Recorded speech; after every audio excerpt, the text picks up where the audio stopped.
Welcome back to the Fit and Nerdy channel. Anyway, uh, this is gonna be my last video for a couple weeks. I live in an RV. That's what's around me, and we're gonna be traveling south, so not gonna have my full lighting setup. So it's gonna be a couple weeks before I get my next video out, and then I'm gonna try and be on a once a week cadence as best I can. On good weeks, hopefully twice a week. We'll see. I'm trying to grow the channel. I've got to have that content, eh? So today I wanted to do an update about Fadogia, Agrestis, or actually Sigma, because I took it for a little while, and I also took Fadogia and Tongkat and everything like that. And now I'm off of all of that stuff. I'm back to baseline, and actually wanted to report how I'm feeling coming off, what happened, symptoms, etc. So, about a week and a half ago, I stopped taking Fadogia with Agrestis and Tongkat in the form of a Sigma. Before that, I was taking, those other brands that I had shown in my previous videos. And, now I'm on a break from it. And the first few days, little lower energy. I'm assuming is my body kind of adjusting to the new hormone atmosphere. But then I actually started to feel better, and actually my workout intensity went up, and things like my libido increased significantly. I actually felt a lot better coming off of it. So that's interesting to me. I might do just the Fadogia by itself because I'm pretty certain it's the Tongat that's actually the problem. But I don't know if it's because it lowers my SHBG that it made everything wrong. I don't know, but that's the one that I seem to not react to well. So I'm going to try just the Fadogia again at some point in the future and, see where I'm at. But before I do that, I'm going to get some blood work to get a baseline of where I'm at now that I'm off of all the compounds that I was on before. So that's what I'm thinking. But yeah, ultimately, I feel actually a little bit better.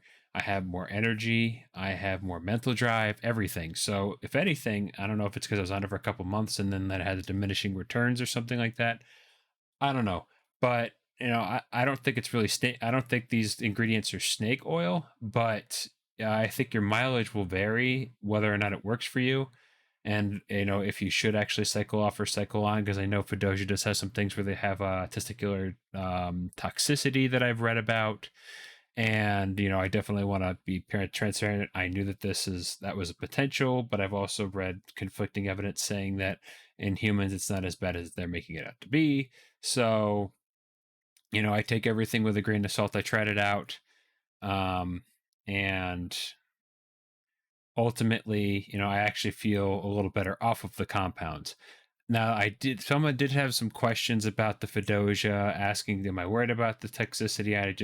And I said, I know the concerns out there, but for me, it didn't seem to cause any liver toxicity or my testicles seemed to be fine. My FSH and LH didn't shoot through the roof, as you saw in my blood work. There's other people that said, did my testicle size grow? And the answer to that is, I believe that they did a little bit, or maybe it was a little harder, but it's just like, to me, that's not something that's a huge concern of mine because the HCG is actually what brought everything back for me already. So, I don't know if that's why it didn't have that great of an effect in that regard for me. I'm not sure.